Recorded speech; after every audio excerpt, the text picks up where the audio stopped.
sommes au tout début de cette épidémie.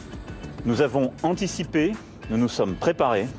J'ai vu là des équipes formidables, des soignants professionnels, innovants et courageux. Nous serons derrière eux, nous le serons dans la durée. Et à chaque moment de la phase montante et de cette épidémie, nous saurons adapter la réponse pour apporter justement les réponses que nos concitoyens sont en droit d'attendre. Je vous remercie. Bonsoir à tous, merci d'être avec nous. Vous venez d'entendre les propos du président Emmanuel Macron tenus ce matin lors d'une visite à l'hôpital Necker à Paris. Le coronavirus est au centre de toutes les préoccupations et pour cause. Il gagne chaque jour un peu plus de terrain. Déjà 33 morts en France, plus de 1784 personnes contaminées. Est-il aussi dangereux qu'on le redoute? Comment s'en prémunir? Quelles sont les pistes de traitement, de vaccins? L'hôpital est-il prêt? Tous les jours dans le magazine de la santé, vous êtes plus nombreux à nous faire part de vos inquiétudes. Ce soir, on va répondre à vos questions. Continuez à les poser, ces questions, au 41 555 sur allodocteur.fr ou avec le hashtag SantéF5. Pour y répondre, plusieurs experts avec nous ce soir. Agnès Ricard-Ribon, bonsoir. Bonsoir. Vous êtes médecin urgentiste, présidente de la Société française de médecine d'urgence. Vous êtes en première ligne, aux côtés des patients bien sûr. En première ligne également avec les médecins généralistes que vous représentez ce soir. Mathieu Calafior, médecin généraliste à Lille. Bonsoir, merci d'être là. Comment les médecins font-ils face à cette situation inédite? Nous le verrons également en reportage. Ça ne s'arrête pas, c'est un flux continu. En gros, on a triplé depuis quelques jours notre activité quotidienne. À nos côtés également ce soir, le professeur Yazdan Pana. Bonsoir. Bonsoir. Infectiologue à l'hôpital Bichat à Paris. Vous avez pris en charge dès le début des patients contaminés et vous faites également partie d'un essai clinique pour un traitement sur lequel on compte beaucoup. Vous nous en parlerez. Enfin, le professeur Bruno Lina à vos côtés. Bonsoir. Bonsoir. Vous êtes virologue et avec vous, on va faire le point sur ce que l'on sait de ce virus et sur la recherche, bien sûr, en matière de traitement et de vaccins. La stratégie, c'est de prendre le vaccin de la rougeole et d'introduire dans ce vaccin certains fragments du coronavirus. Et puis les patients, bien sûr, seront également avec nous tout au long de cette émission, puisque nous serons en liaison notamment avec Jonathan Peter-Schmidt. Bonsoir. Bonsoir. Merci d'être là. Vous avez été diagnostiqué positif. Là, actuellement, vous êtes en quarantaine. Vous allez nous raconter toute votre histoire dans quelques instants. Merci beaucoup d'être avec nous. Et puis elles se préparent pour leur chronique et elles seront avec nous tout à l'heure. Farah Kessri, qui est vétérinaire, qui s'intéressera au coronavirus chez nos animaux domestiques. Et puis c'est Idali qui nous montrera les bons gestes pour se prémunir du virus. Et vous verrez qu'elle a des astuces pour bien marquer nos esprits. Il faut se laver les mains pour ne pas être contaminé. Voilà, beaucoup de sujets à aborder ce soir. Pour plus de clarté, nous avons défini 4 grands thèmes qui reviennent depuis plusieurs jours dans vos questions. Quels sont les symptômes du coronavirus? Quelle prise en charge médicale? Que sait-on aujourd'hui de ce virus? Et enfin, quelles sont les pistes de traitement et de vaccins? On va commencer tout de suite avec les symptômes. C'est parti pour cette émission spéciale. On attend toutes vos questions.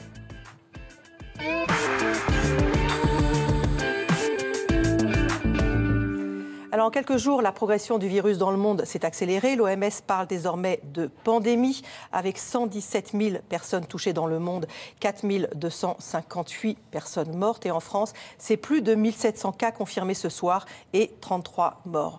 On va commencer par répondre à vos questions concernant les symptômes. Elles sont très, très nombreuses. On va vous en donner quelques-unes. Celle de Béatrice, comment je sais si je suis malade du coronavirus? Celle de Joe, quels sont les premiers signes de ce coronavirus? Sandra, si je tousse, est-ce que c'est forcément le coronavirus? Celle autre, est-ce que si je n'ai pas de fièvre, est-ce que ça veut dire que je suis tranquille, que je n'ai pas le coronavirus?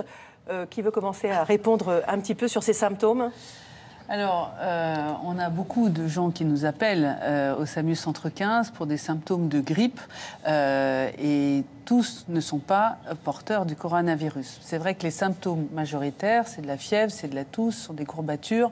Il faut, dans les endroits où il y a des clusters, effectivement, avoir eu un contact. C'est là où il y a des cas regroupés. Des cas regroupés, avoir eu un contact avec quelqu'un qui est coronavirus positif. Et donc, ça fait partie, c'est comme ça qu'on classe les cas possibles versus les cas exclus. Et donc, ce sont des symptômes de grippe avec de la fièvre, de la toux. Alors, c'est vrai que les enfants font des formes post-symptomatiques. Donc c'est très important de repérer cette chaîne de contamination pour justement identifier les endroits où il y a un risque versus d'autres endroits qui sont relativement préservés, où la grippe, tout simplement, la grippe existe encore, elle est en baisse, mais elle existe.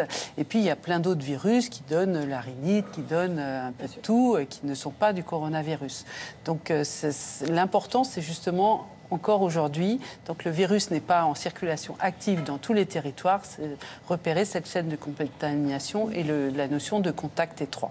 Quelque chose. Il n'y a aucun signe spécifique du coronavirus. On ne peut pas dire ce signe-là, c'est coronavirus, et s'il n'est pas là, il n'y a pas de coronavirus. Ce sont des signes qui avoisinent les signes de la grippe. Donc voilà, on est dans une espèce d'incertitude, mais voilà, ce n'est pas ça qui nous empêche de prendre en charge les patients. Pour être totalement complet sur ces symptômes, on va regarder juste une petite infographie. Les symptômes les plus courants sont la fièvre, une toux sèche et la fatigue. D'autres sont moins fréquents comme un essoufflement, la gorge irritée, des maux de tête, des douleurs musculaires ou thoraciques, et même des frissons et le nez qui coule. Et encore plus rarement, des diarrhées et des vomissements. Voilà, ça c'est l'ensemble des symptômes auxquels on peut être confronté. Cette question nous demande au bout de combien de temps ces symptômes apparaissent. Alors, en général, en moyenne, après l'exposition à quelqu'un qui est malade, c'est 5 jours. Mais c'est la moyenne. En fait. Voilà. Donc ça peut aller de 2 à 14 jours. Ça, c'est les extrêmes. Alors, il y avait des choses qui disaient 28 jours, etc. Premièrement, ça n'a jamais été confirmé. Et deuxièmement, même si c'est confirmé, je pense que c'est dans peut-être 1 fois sur 1000. Donc, ce qu'il faut retenir, c'est 5 jours après l'exposition et entre 2 et 14 jours. Alors, on nous demande aussi pendant combien de temps on est contagieux. Professeur Lina, virologue. Il faut bien voir qu'aujourd'hui, quand on fait un diagnostic, on utilise des techniques qui sont des techniques moléculaires qui sont très sensibles, qui sont très spécifiques. Et je voulais juste donner un chiffre qui est à peu près retrouvé dans beaucoup d'endroits où le virus circule. Lorsque l'on prend des patients qui sont suspects, c'est-à-dire qui présentent tous les critères, ils ont été en contact, ils ont potentiellement l'ensemble des symptômes qui évoquent la grippe, seul un quart d'entre eux sont diagnostiqués positifs. Ça veut dire que si vous avez un syndrome grippal, et même dans la région où il y a du virus qui circule, vous avez pratiquement aujourd'hui 3 chances sur 4 de ne pas être affecté par ce virus. Ça, c'est une première chose. Ça peut évoluer dans le temps, bien évidemment. La deuxième chose, c'est que quand on regarde un petit peu l'excrétion virale, ce que l'on peut faire au laboratoire, on voit que très rapidement, au début de la maladie, l'excrétion virale est très élevée. Donc il y a un risque de contamination qui est important quand on débute les symptômes. C'est là où on est le plus contagieux. Et puis après, on baisse la charge virale assez rapidement, finalement, puisque vers 5-6 jours, dans l'évolution normale des patients, on trouve des niveaux qui sont relativement bas. Et ce qui est très étonnant, c'est qu'on détecte ce virus et des traces du virus parfois jusqu'à 15-20 jours après. Mais c'est vraiment de la détection de virus et il n'y a pas de risque de transmission. Au début des symptômes qu'on est le plus... Exactement. C'est ça qu'il faut rappeler, c'est que c'est au début des symptômes qu'on est le plus contagieux et à la fin des symptômes, quand on fait une évolution normale, on est nettement moins contagieux, voire plus contagieux du tout. Julie nous demande quel est le profil des porteurs sains. Est-ce que les personnes d'un certain âge peuvent ne pas ressentir la maladie ou est-ce qu'au contraire, chez les gens âgés, c'est systématique? Alors, ceux qui vraiment sont le plus souvent asymptomatiques, c'est les enfants, en fait. Hein. Ça, et c'est pas que ce coronavirus, c'est un profil qu'on voit avec les autres coronavirus. Donc je pense qu'on peut vraiment le dire, parce qu'il y a beaucoup de choses qu'on ne connaît pas, mais là, c'est quelque chose qui est certain. Alors, ça ne veut pas dire que les enfants n'ont pas du tout de symptômes, mais souvent, ils sont soit... Oui, des choses simples. Très peu de symptômes et pas de forme grave, et ça c'est aussi important. Je ne pense pas qu'il y ait forme de grave chez l'enfant qui a été rapportée. Après, ceux qui font des formes graves, c'est les personnes qui sont plus âgées, plus de 70 ans, et c'est des personnes qui ont une fragilité, des maladies chroniques, des maladies cardiaques, etc. On va effectivement afficher ça pour les personnes à risque, hein, effectivement, les personnes âgées, les personnes qui ont des maladies cardiovasculaires, qui ont une bronchopneumopathie chronique obstructive, ce qu'on appelle la BPCO, les personnes immunodéprimées, et puis d'autres maladies chroniques comme l'hypertension, l'asthme, le diabète, évidemment les cancers. L'obésité morbide, c'est un facteur de risque ou pas aussi? Oui. Également.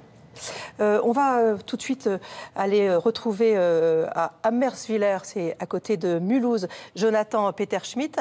Rebonsoir, vous êtes toujours là? Oui, bonsoir, je suis là, oui. Alors, je précise que vous êtes médecin généraliste, donc au fait de cette infection. Comment vous avez fait la différence quand vous avez eu des signes? Qu'est-ce qui vous a fait penser que vous pouviez être porteur de ce coronavirus? Alors, clairement, c'est un concours de circonstances, puisque de mon point de vue, je n'avais que des symptômes, finalement, qui étaient des symptômes de virus banal. J'aurais pas pu faire la différence, comme le disait mon confrère tout à l'heure, entre ce virus-là et un autre à ce moment-là. Par contre, c'est le fait d'avoir entendu au cours d'une discussion comme quoi il y avait potentiellement un cas qui avait été détecté dans notre secteur, que voilà, je me suis dit en tant que médecin, je ne prends pas de risque, je me réfère à l'ARS et en faisant cette démarche, j'ai pu être dépisté tout de suite sans même voir mes patients. Et vous aviez un risque effectivement puisque vous aviez été dans un rassemblement de plus de 2500 personnes pendant plusieurs jours, c'est ça? Exactement, c'est le rassemblement qui a eu lieu dans notre communauté à la Porte Ouverte à Mulhouse. C'est un rassemblement qui existe maintenant depuis à peu près 25 ans et effectivement on a des centaines, des milliers même de personnes qui se réunissent. Je pense qu'on est entre 1000 et 2500 personnes en des réunions, donc on va dire c'est répétitif, c'est toute une semaine et effectivement dans ce contexte-là c'est un milieu idéal, c'est un virus décidé de s'installer au milieu de nous pour se diffuser. Donc quand vous avez pensé que vous pouviez éventuellement être contaminé, vous avez fait quoi? Ça a été quoi votre premier réflexe? Alors pour le coup, ça a été de sortir mon téléphone. J'ai fait le rapprochement, j'avais pas vraiment de crainte, hein, mais c'est d'envoyer un email à mon correspondant de l'ARS. C'est elle-même qui m'a dit ça. Gardez le cabinet fermé, on va organiser un test. D'accord. Donc vous avez été testé, positif? Oui, à l'hôpital. Exactement, oui. Aujourd'hui, vous allez bien? Très très bien. Je dois dire que même à partir du moment où j'ai fait le test, et c'est pas le test qui m'a guéri, je tiens à le dire, mais c'est vrai que quand j'ai fait le test, j'étais déjà en phase de décroissance symptomatique. Et depuis, moi, mes 4 enfants, mon épouse, et puis un bon nombre de patients de ma famille, puisqu'on est très nombreux à être touchés, nous allons tous relativement très bien. Très bien. Donc vous êtes effectivement en confinement, on va en reparler tout à l'heure avec vous, bien sûr. On vous rappelle, on continue ce débat pour poser vos questions, le 41 555 à ledocteur.fr, #santéf5. Docteur Ricard-Ribon, je rappelle que vous êtes médecin urgentiste. Quand est-ce qu'on appelle le 15 ? Alors, on appelle le 15 lorsque on a des symptômes de grippe et qu'on a été en contact avec quelqu'un qui est suspect de Covid ou quand on revient d'un voyage d'une zone qui est contaminée. Ça, c'est pour la France entière. Et puis, dans les endroits où il y a une circulation active du virus, comme le Haut-Rhin, comme l'Oise et quelques endroits du Val d'Oise, par exemple, puis côté d'Annecy, en Normandie, en Bretagne, il y a une circulation active et donc là effectivement il faut appeler le 15 lorsqu'on a des symptômes de grippe et à ce moment-là nous on fait une priorisation sur les personnes qui nécessitent absolument d'être testées et qu'on envoie directement dans la filière et ceux pour lesquels il y a des symptômes mineurs que l'on peut laisser à domicile et qu'on met en priorité ce qu'on appelle les 4 et 5, ils sont moins prioritaires pour le test. Ceux qui sont les plus prioritaires pour le test, ce sont les personnes hospitalisées et en particulier les graves. Ce sont les personnels soignants qui ont des symptômes pour ne pas prendre le risque de mettre des soignants en contact, personnes fragiles dans nos établissements et pour préserver bien sûr le personnel soignant qui est absolument indispensable pour traiter tous les patients.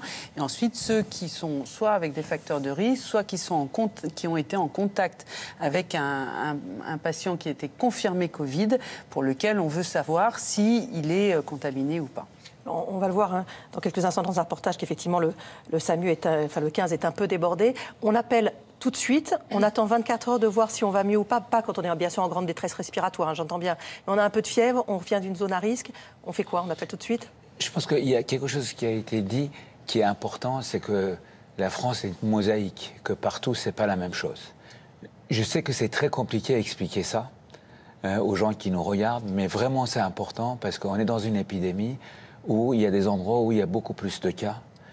Et dans ces endroits-là, on va progressivement basculer vers la médecine générale. C'est très important de le dire, parce que, justement, pour ce que vous dites, parce que les centres 15, sinon, il y a d'autres malades aussi, qui doivent appeler le 15. Et du coup, quand le nombre de cas augmente, il faut basculer sur la médecine générale. C'est ce qu'on est en train de faire. C'est ce qu'il faut faire de plus en plus. Et voilà. On va reparler dans quelques instants, bien sûr, du rôle essentiel de la médecine générale. Juste, on précise qu'il y a deux situations différentes, deux numéros différents à contacter. Si on veut des informations générales sur le coronavirus, mais qu'on n'a aucun symptôme, il y a un numéro vert, le 0800 130 000. J'en ai mis 3, c'est ça. Si on a des symptômes et qu'on a besoin d'informations médicales, là c'est le 15. Ce n'est pas le même numéro, sinon on le sature.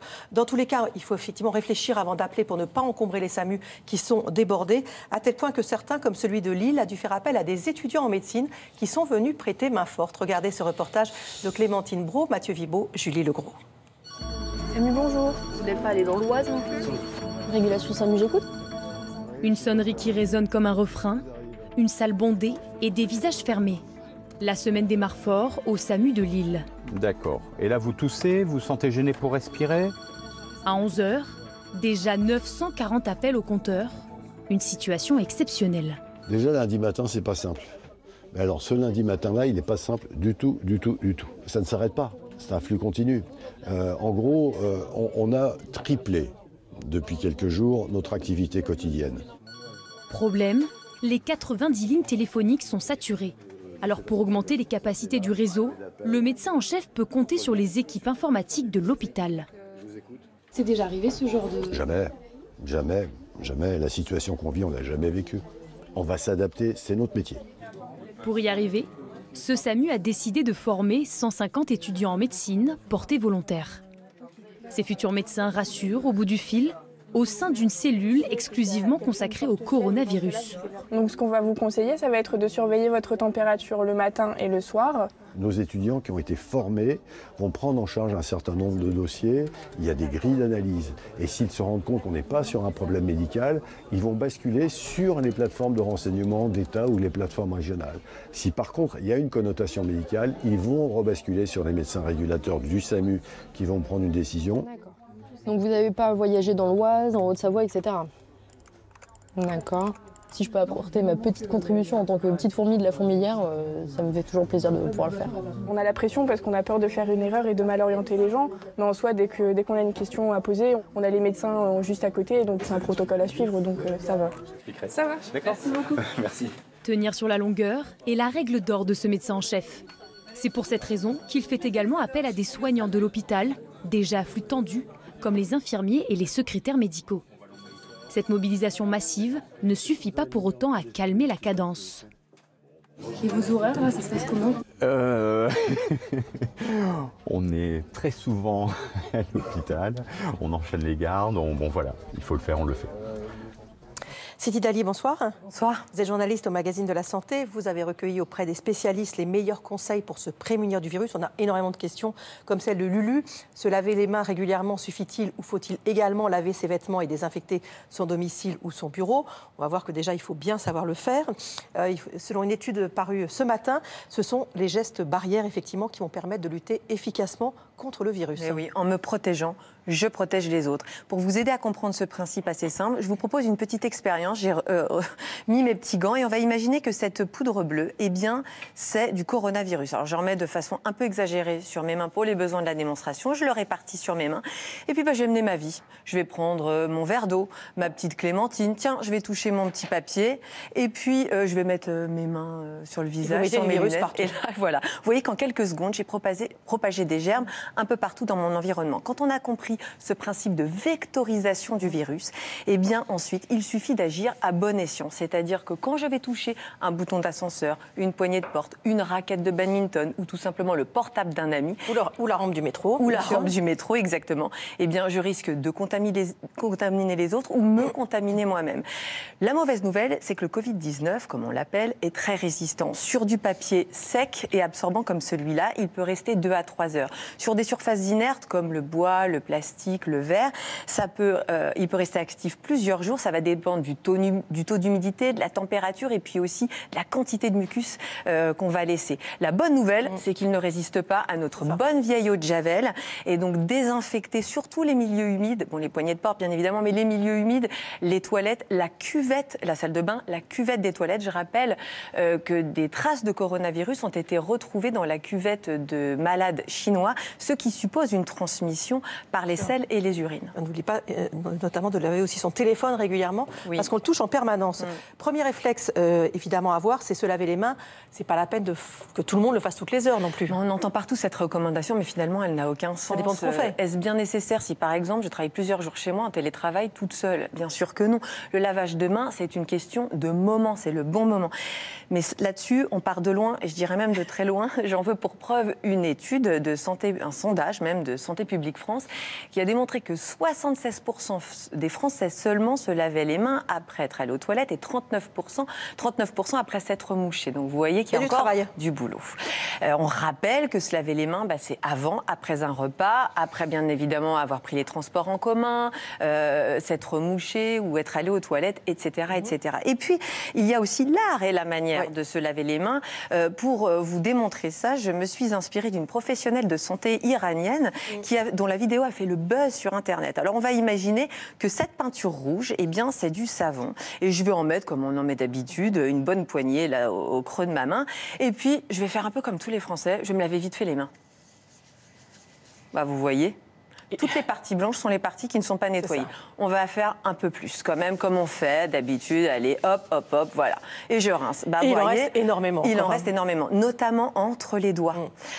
Vous voyez le dessus des paumes, les pouces, les ongles qui sont de véritables nids à bactéries. C'est pour ça que se laver les mains, ça suppose une certaine rigueur. Et je vais vous la démontrer en fait tout simplement. Bon, bien évidemment paume contre paume, mais aussi les doigts entrecroisés. Et il faut bien insister entre les doigts parce que c'est vraiment une partie qui est mal nettoyée. Puis il y a le dessus des mains. Vous voyez que là, pour pouvoir recouvrir avec ma peinture rouge, là, va falloir vraiment que j'insiste bien des deux côtés. Puis enfin, il y a les pouces. Les pouces sont un véritable piège parce qu'en fait, on pense passer comme ça, mais vous voyez, regardez les extrémités, les ongles, c'est blanc, c'est pas désinfecté. Donc là, il va falloir vraiment que je les prenne à pleine main. Puis il y a les ongles qu'on va bien frotter au creux des paumes pour enlever les bactéries. Enfin, les poignets. Tout ça, ça va prendre 20 à 30 secondes. Il faut que ça mousse parce que c'est la mousse qui emprisonne les microbes. Et puis on va rincer, bien évidemment, et on va surtout s'essuyer avec un papier à usage unique. Contre le virus, c'est vraiment la première des solutions. Et puis il y a le gel hydroalcoolique, quand il y en a, bien sûr. Voilà, quand il y en a. Je vais vous dire, si on n'a pas, c'est pas non plus très grave. Il y a l'eau et le savon. C'est-à-dire que le gel hydroalcoolique, c'est vraiment en seconde intention quand vous n'avez pas de point d'eau à proximité. Puis il ne faut pas croire qu'avec le gel, on peut faire ça vite fait, bien fait. Non. En fait, le gel, c'est pareil. On va en mettre une petite dose au creux de la main, une noisette, et on va devoir respecter exactement les mêmes règles qu'avec l'eau et le savon. C'est-à-dire paume contre paume. Ça ne raccourcit pas le temps de nettoyer. Pas du tout. Doigts entrecroisés, pareil le dessus, les pouces, les ongles, le poignet, et jusqu'à ce que ça sèche, puisqu'en fait, c'est vraiment la condition préalable pour que le produit fonctionne. Alors, désormais, les pharmaciens peuvent fabriquer les gels hydrauliques. D'ailleurs, l'OMS a publié... Hydroalcoolique. Le gel, j'ai dit hydraulique, mais c'est bien, c'est bien. Ou alcoolique. C'est pas pareil. D'ailleurs, l'OMS a publié donc la recette sur son site, mais qui est bien évidemment à destination uniquement des professionnels de santé. L'ANSM, qui est l'Agence de sécurité des produits de santé, proscrit vivement aux Français de jouer aux petits chimistes, c'est-à-dire de fabriquer maison son gel, d'abord parce qu'on risque de fabriquer un produit inefficace, et ensuite on manipule quand même des produits toxiques. On parle de glycérol, d'éthanol et de peroxyde d'hydrogène. Et puis on n'oublie pas qu'on arrête de s'embrasser à tout va et de se serrer les mains, ce qui est très français. Oui, il faut savoir que le coronavirus reste actif notamment en milieu humide. Alors la salive, forcément, c'est un milieu humide. Quand on se parle normalement, mes postillons vont aller jusqu'à 1 mètre. Alors imaginez quand je tousse. Donc il faut faire attention. Alors l'avantage, c'est que les gens sont très créatifs et sur les réseaux sociaux, on s'amuse, on réinvente les 1001 façons de se dire bonjour. Vous connaissez le check du coude, le check des pieds. Revient également à la mode le namasté indien. Très chic, ça c'est très élégant. Chic. Le regard de Brest, bref, la créativité n'a pas de limite. Ce qu'il faut savoir, c'est que là dernièrement, le chanteur soprano avec l'animateur Coé a revisité une chanson à lui qui s'appelle Le Coach, mais version coronavirus. Je vous propose d'écouter un petit extrait. Utilisez le coude pour éternuer et pour dire bonjour, checkez-vous les pieds, c'est pas très pratique. Non, non, non. Et voilà. Et t'as l'air teubé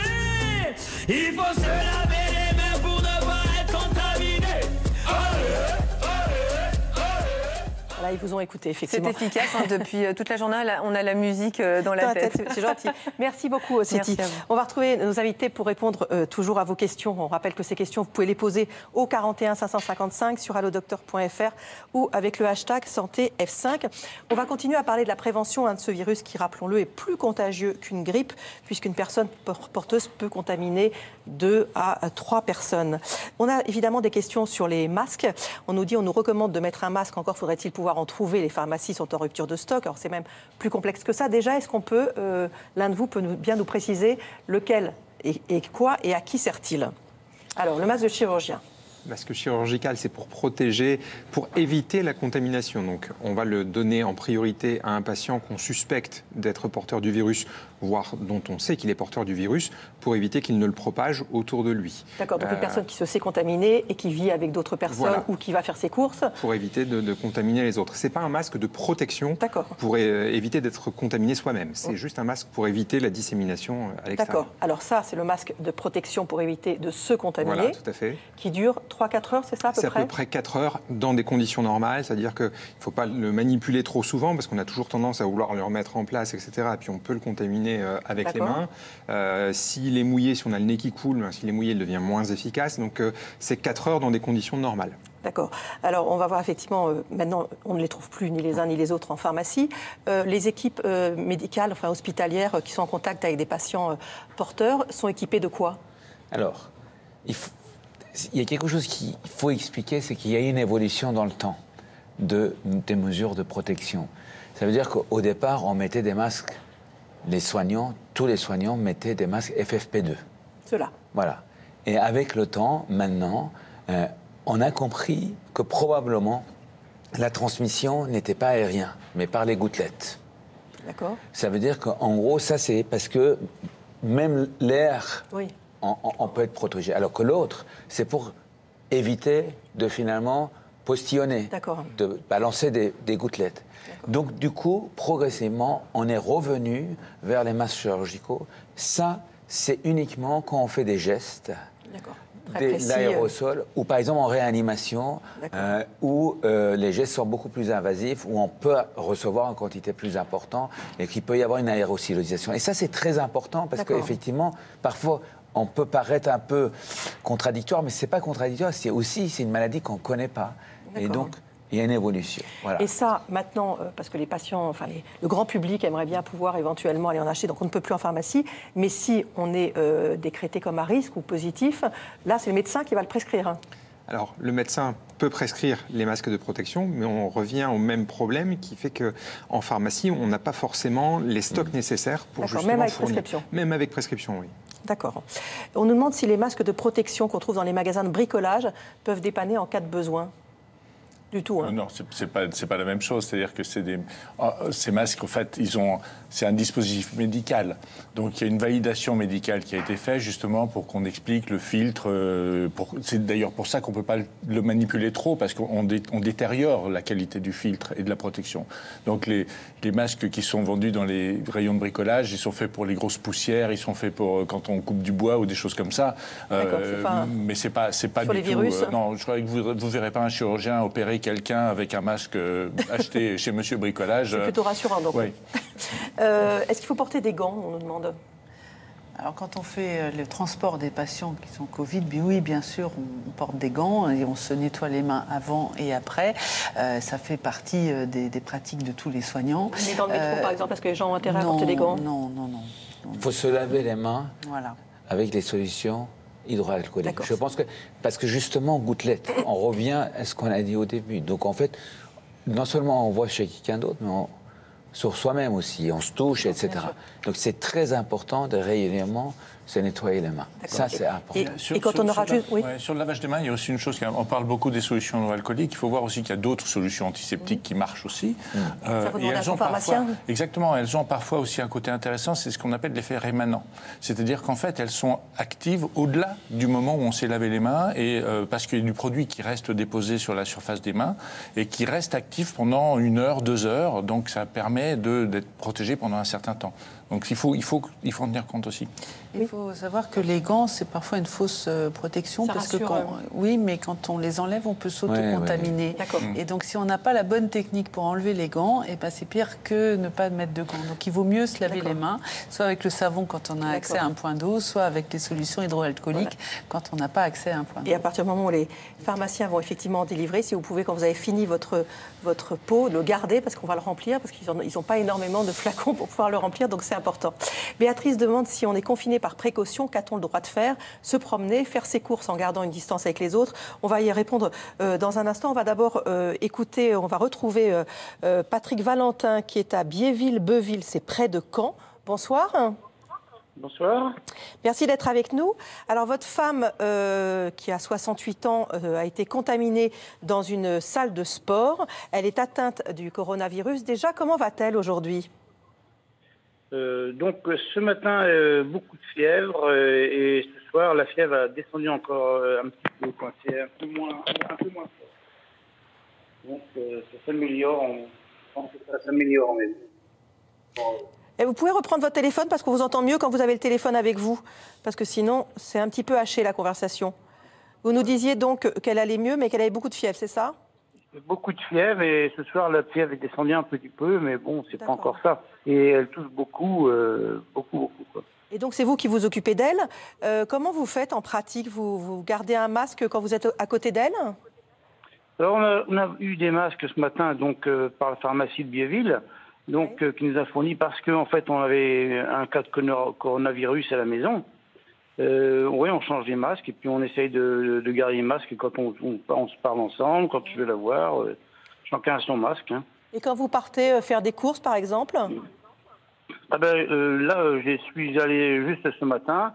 Et là, maintenant, je vais me faire livrer par les copains, en fait. Hein. C'est les copains qui vont, ou les amis qui vont m'amener quelque chose et je vais verrai à travers la fenêtre et ils me poseront au pied de la porte. Vous avez raison, il faut faire marcher la solidarité. Comment vous vivez, vous, cette quarantaine ? Ça se vit difficilement parce qu'on a l'impression d'être, pas des pestiférés, mais on est isolé un petit peu, on est là en attente d'une amélioration. Parce que moi, surtout c'est sur ma femme que je regarde son cas à elle, parce que moi, j'ai pas trop de symptômes. Mais son cas, je m'inquiète un petit peu parce que après le dépistage, ils ont fait une radio des poumons, ils ont détecté une petite pneumonie. Donc ça, est-ce que ça va s'aggraver, est-ce que ça va s'arrêter? C'est toujours inquiétant, quoi. Merci beaucoup pour votre témoignage et occupez-vous bien de votre femme surtout. Cette question, si mon conjoint a été en contact avec un collègue contaminé, est-ce que toute la famille va rester confinée ? Alors non, déjà on n'utilise pas tellement le terme confiné, nous on préfère parler du terme de limitation de contact parce qu'on a quand même, c'est mieux compris et surtout ça fait moins peur. Et pour avoir l'adhésion, pour emporter l'adhésion des patients, finalement limitation de contact, ils comprennent mieux. Limitation. Là, c'est un patient qui pose une question, enfin quelqu'un qui t'arrive, donc c'est comme ça qu'il le voit. Et donc l'idée c'est vraiment de comprendre qu'en touchant, en serrant les mains, en faisant la bise, on va propager le virus, mais le virus ne saute pas non plus d'un trottoir à l'autre et on peut aller promener son chien, par exemple, en mettant un masque quand on tousse. On peut faire un certain nombre de choses. L'idée, c'est vraiment de garder des distances par rapport à d'autres personnes, mais il faut quand même aussi pouvoir vivre et donc effectivement faire ses courses en se lavant les mains avant, en se lavant les mains après régulièrement et si on a quelqu'un de la famille qui peut aller faire les courses à notre place, c'est quand même mieux. Et les amis, on les fait travailler. Oui. Non, juste pour vous dire les questions qu'on a. Déjà définir c'est quoi contact.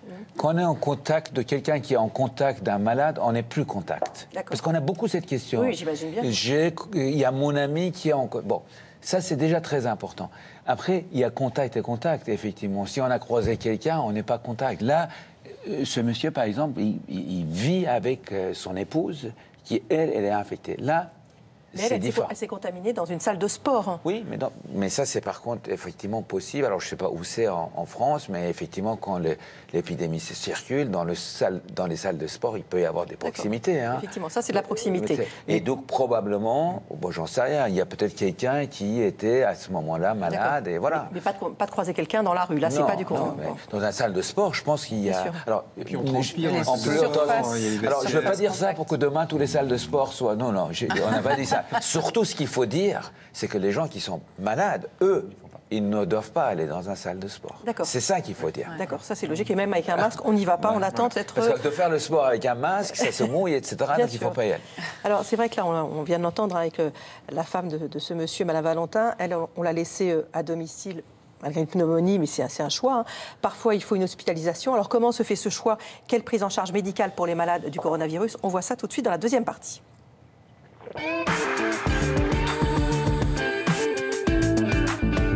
Alors, on va essayer de faire un petit retour en arrière pour bien comprendre le système. À partir du moment où on a des symptômes et où on a appelé le 15, il se passe quoi?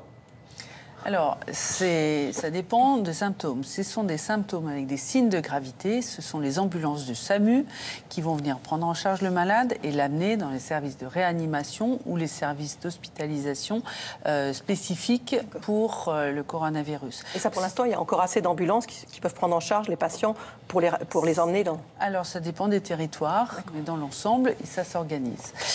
Lorsque ce sont des patients qui ont des signes qui justifient d'une hospitalisation, mais qui ne relève pas de ce qu'on appelle les soins critiques, on envoie des transports sanitaires urgents et donc plutôt les ambulances privées qui vont adresser les patients là aussi directement dans les services spécialisés. Et puis quand il y a des symptômes mineurs qui, comme la grippe, peuvent relever d'une prise en charge ambulatoire.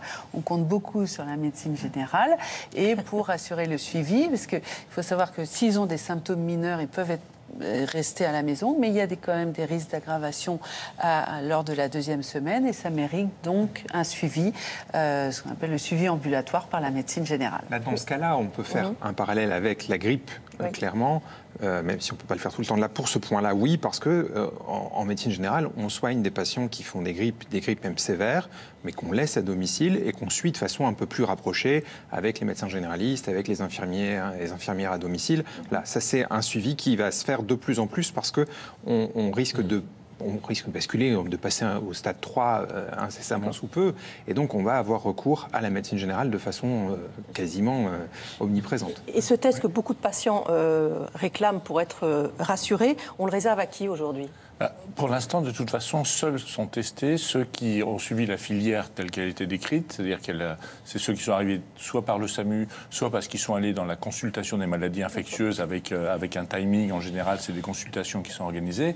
À ce moment-là, on a un médecin qui vient faire un prélèvement et ce prélèvement est envoyé au laboratoire et on essaye de répondre le plus rapidement possible, de façon à ce qu'on libère les patients qui sont pas infectés par ce virus et inversement, on donne des consignes. Alors soit on hospitalise, soit on confine à domicile ou on isole à domicile de façon à, de toute façon, avoir une réponse à apporter à ces patients. Mais c'est vrai qu'à un moment donné, on va passer à un stade où d'abord les capacités de laboratoire vont exploser. C'est déjà dans certains endroits extrêmement on a recruté beaucoup de laboratoires en France aujourd'hui, mais quand même. Il y a une capacité importante parce que les laboratoires ont fait un travail formidable parce que ce virus, personne ne savait le diagnostiquer en France il y a 4 semaines. Donc, et aujourd'hui, on a plusieurs dizaines de laboratoires qui sont en capacité de le faire dans de bonnes conditions. Et ils peuvent tester combien de personnes aujourd'hui en France, on sait ? Alors, je peux pas faire les additions. On dit plusieurs milliers par jour. Dans notre laboratoire, on fait 200 par jour, ce qui est beaucoup, puisque même au pic épidémique de la grippe, le plus important des 10 années précédentes, on n'a jamais testé plus de 180 prélèvements par jour pour la grippe. Donc ça veut dire qu'actuellement, on a un testing qui est extrêmement important, extrêmement lourd, puisque ça nous fait, on travaille pratiquement 24/24, 7 jours sur 7 pour cela. Mais quand on va... Oui, qui est très ciblé. Et à un moment donné, on va arrêter de tester les gens. Et il ne faut surtout pas qu'on considère que c'est parce qu'on abandonne finalement que c'est allez, on laisse aller. C'est pas du tout ça. C'est qu'on est en train de changer de phase et que ça ne va pas être possible. Je vous rappelle que pour l'épidémie de grippe, on ne teste que à peine 3 ou 4% les gens, c'est des un peu l'impression qu'ils ont, c'est ce que Simon nous dit. Vu que peu de personnes aujourd'hui sont testées, le nombre de cas avérés ne veut plus dire grand-chose. On a l'impression qu'on cache des choses ou qu'on minimise, mais simplement alors qu'on cible parfaitement bien aujourd'hui. On ne cache pas. C'est-à-dire qu'il faut bien comprendre ce tableau de mosaïque qui a été dit pour la population française. Il y a des endroits où il y a des foyers importants de dissémination du virus et où il y a donc probablement une circulation assez intense, mais il y a des régions de France où il n'y a pas de cas, pratiquement. Donc, on apprend au fur et à mesure et c'est pour ça qu'on cible de mieux en mieux. Et probablement qu'à un moment donné, il faudra que la médecine de ville prenne son rôle et qu'elle soit vraiment aussi un acteur très fort de la prise en charge de ces patients. Mais ces patients, on ne va pas les tester. C'est sur la base de l'information clinique, de l'épidémiologie, qu'on va dire aujourd'hui, on pense qu'on est en stade 3. Ça veut donc dire qu'on est avec un nombre de cas qui devient très important et que statistiquement, les personnes qui présentent ces symptômes, eh bien, il y a quand même de très grandes chances qu'ils soient bien. En fait, c'est ce qu'on fait pour les autres viroses respiratoires en France tous les hivers. C'est plutôt rassurant, ça veut dire qu'on en sait plus aujourd'hui sur cette maladie. Absolument. Oui, la médecine générale est habituée à prendre en charge des patients sans avoir besoin de faire de tests. Si le test qu'on faisait changer la façon de prendre en charge les patients selon qu'il est positif ou négatif, ça aurait un intérêt. Là, si c'est juste pour savoir vous êtes porteur du coronavirus, oui ou non, mais au final, je vais vous prendre en charge de la même manière, c'est-à-dire vous mettre au repos, on va vous mettre un petit peu à l'écart, limiter les contacts, etc. Au final, on n'a pas besoin du test à proprement parler. Une fois qu'on sera arrivé dans cette phase épidémique, nous, on aura besoin de soigner les patients, on aura besoin de pouvoir être auprès d'eux, mais on n'aura pas besoin du test. J'aimerais juste qu'on écoute, si on peut le réentendre, Jonathan Peter Schmidt. Vous êtes toujours avec nous ? Oui, toujours avec vous. Merci d'être avec nous. On vous a fait donc, vous, ce test. Ça s'est passé comment ? C'est rapide ? C'est désagréable ? C'est quoi ? Oui, on ne va pas dire que c'était une partie de plaisir, mais c'est assez rapide, donc ça va. C'est un écouvillon, donc une sorte de coton-tige, si on veut, qu'on vous met dans le nez, au fond du nez si possible. Et c'est là que le virus pourrait être le mieux détecté. Et vous avez eu le résultat en combien de temps ? Pour ma part, j'ai eu la chance de le faire au niveau des hôpitaux universitaires de Strasbourg. Donc le soir même, j'étais fixé. D'accord. Désagréable parce qu'il faut vraiment aller tout au fond pour être sûr d'avoir un résultat qui vaut quelque chose. Il y a des gens qui sont plus ou moins sensibles, mais d'une manière générale, c'est pas agréable du tout. D'accord. Mais c'est important de le... Alors, je ne le dis pas pour ça, mais tout le monde croit qu'il faut avoir un test. Le test, c'était au début. C'est ça. Au début, on voulait arrêter cette épidémie. On ne voulait pas que ce virus diffuse. Donc il était important de faire le diagnostic pour très rapidement essayer de voir qui était autour, etc., etc. Là maintenant, le virus est en train de se propager et diffuser partout. Il n'y a pas de traitement spécifique pour l'instant derrière. D'accord. Donc, comme vous l'avez dit, et les précautions pour une maladie respiratoire, c'est standard. Donc c'est comme pour la grippe, etc. Et c'est vrai qu'il faut aussi travailler cette culture de protection dans les viroses respiratoires. Ça remet en question nos pratiques habituelles en médecine générale de prise en charge justement de l'épidémie de grippe, puisqu'on la compare beaucoup à celle-là. On va être amené à prendre des précautions qu'on ne prend pas forcément toujours en épidémie de grippe. Et c'est pas normal qu'on ne les prenne pas dans les épidémies de grippe, justement. Donc ça va peut-être nous faire changer notre façon de faire. Ça, c'est le bon côté de l'épidémie. Les effets collatéraux positifs de cette épidémie de coronavirus, c'est qu'on espère avoir des effets bénéfiques sur les épidémies de grippe. Il y a une responsabilité d'État dans la gestion de l'épidémie, mais il y a surtout une responsabilité citoyenne de chacun de mettre en place ces mesures barrières pour éviter la propagation, que ce soit pour la grippe ou que ce soit pour le corona. Je voulais qu'on revienne sur une étude chinoise qui est parue dans le New England Journal of Medicine, journal sérieux, qui montre que le quart des malades qui ont développé une forme grave de la maladie n'avaient aucune comorbidité, donc pas les maladies associées dont on a parlé tout à l'heure. Qu'est-ce qu'il faut en penser ? Comment on explique qu'aujourd'hui, quand même, il y a des personnes qui sont jeunes et pas malades par ailleurs, qui développent une maladie grave ? Alors, on a dit que la majorité des gens... c'est toujours vrai. Voilà, c'est toujours vrai parce que 75%, mais un quart des gens n'ont pas. Et effectivement, c'est ce qu'on a vu. On a vu qu'il y avait des gens qui avaient des formes graves, qui étaient jeunes, mais malgré tout, quand vous ramenez ça à un dénominateur des personnes jeunes, la probabilité est beaucoup plus faible. Alors pourquoi ils font des formes sévères? Ça dépend de plein de choses, hein. Ça dépend du virus, ça dépend d'eux, de l'hôte, de eux. Et ça, c'est d'ailleurs des sujets qu'on ne connaît pas encore, qu'on va essayer de comprendre. Pourquoi il y a des jeunes qui font plus que d'autres jeunes des formes graves? Est-ce que c'est génétique, lié à l'hôte? Est-ce que c'est lié au virus? Donc, il y a aussi des inconnus. Mais il ne faut pas que les gens qui sont jeunes pensent qu'eux, ils vont mourir. Surtout pas. 85% des gens ont des formes pas graves, et parmi les jeunes, beaucoup plus. Il y a quand même quelque chose qui inquiète le grand public parce qu'on l'a entendu dans certains pays. On nous demande s'il y a un risque de pénurie de machines ou de matériel chirurgical pour la prise en charge des patients donc très sévères. Alors, notamment le matériel de réanimation. Ah oui, mais c'est pas chirurgical. Voilà. Le matériel de réanimation, oui. Effectivement, mais on ne sait pas combien de cas il y a. Et effectivement, bon, après, il faut passer la parole à l'urgentiste. On a les plans d'organisation. C'est un des avantages de la France, c'est que tout est extrêmement planifié, avec dans chaque établissement ce qu'on appelle les plans blancs qui permet une montée en puissance des services, et en particulier des services spécialisés comme ça. Donc, on a une quantité de services de réanimation et de lits de réanimation qui, au jour d'aujourd'hui, sont suffisants pour prendre en charge les patients graves, comme tous les hivers pour les patients de la grippe qui font des formes graves. Les formes graves, c'est les formes avec détresse respiratoire aiguë. Ça veut dire quoi concrètement? Ça nécessite pour beaucoup en fait une prise en charge de la respiration par une machine. Donc c'est effectivement une technicité assez lourde et c'est vrai que ça dure plusieurs jours. Donc il faut s'organiser. On a ces services de réanimation du quotidien et on sait qu'on a un volant de sécurité qui permet d'augmenter avec les salles de réveil. Mais il y a les lits et puis il y a le personnel. Et donc ça veut dire que lorsqu'on est obligé d'augmenter le nombre de lits pour prendre plus de malades en charge que les lits habituels, eh ben on va peut-être déprogrammer les pathologies qui sont programmées d'une intervention chirurgicale qui n'est pas urgente. Et comme ça c'est dans le plan blanc. C'est dans le plan blanc. Et les infirmières anesthésistes qui sont au bloc opératoire peuvent venir renforcer les réanimations. Donc tout ça est planifié, organisé. Toutes les mesures qui sont prises actuellement n'ont pas pour but d'arrêter l'épidémie, parce qu'on ne l'arrêtera pas.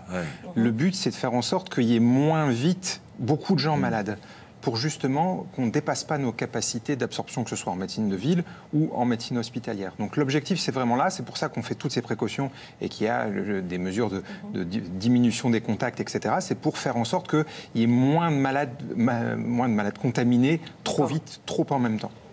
On nous dit si le SAMU est monopolisé et les lits de réanimation pleins, du coup la suite quand même, que se passe-t-il pour ceux qui font un infarctus ou un accident vasculaire cérébral? Alors, au niveau du SAMU, c'est assez clair. On a laissé du personnel habituel pour la gestion de l'urgence vitale et on a fait des cellules de débordement qui sont spécifiques pour le Covid avec du personnel en plus. C'est-à-dire qu'on n'a pas enlevé du personnel pour l'urgence vitale habituelle, on a rajouté du personnel sur une cellule à part. Donc, sur l'infarctus, sur l'accident vasculaire cérébral, c'est géré comme d'habitude. Après, il y a effectivement, on a dû augmenter le nombre de postes, on a dû gérer ce qu'on appelle les T2, c'est-à-dire pour l'augmentation du volume d'appels. Au niveau des réanimations, c'est pareil. La réanimation cardiaque n'est pas impactée par le Covid, puisque ce sont des réanimations polyvalentes. Et pour le moment, il y a assez peu de formes graves. Enfin, le nombre de formes graves hospitalisées en France est pas plus importante que pour la grippe et se gère dans les services de réanimation habituels sans obérer les autres pathologies. Alors, concernant la perte de chance, il y a quand même des médecins qui s'inquiètent. Je voudrais que vous écoutiez le docteur Sophie Crozier, qui est neurologue à l'hôpital de la Pitié-Salpêtrière à Paris, qui prend donc en charge notamment des cas urgents d'accidents vasculaires cérébraux. On l'écoute. Très sincèrement, on est vraiment inquiet. On sera effectivement obligé de penser à qui attribuer cette ressource rare qui est un lit de réanimation avec un appareil de ventilation mécanique. Est-ce qu'on prend les malades les plus graves? Est-ce qu'on prend le malade qui a le plus de chances de s'en sortir? Est-ce qu'on prend le plus jeune, le plus âgé qui est le plus fragile, etc. etc.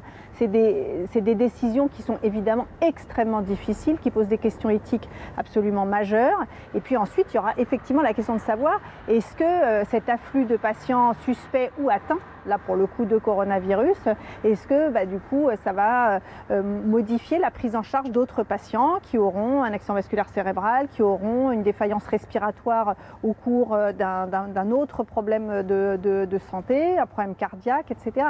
Donc oui, bien sûr que ça va être à penser, ça. Alors cette inquiétude rejoint notre téléspectateur qui dit « J'ai lu que les médecins italiens devaient choisir quel patient hospitaliser. Ça fait froid dans le dos. Est-ce que c'est la même chose en France ?»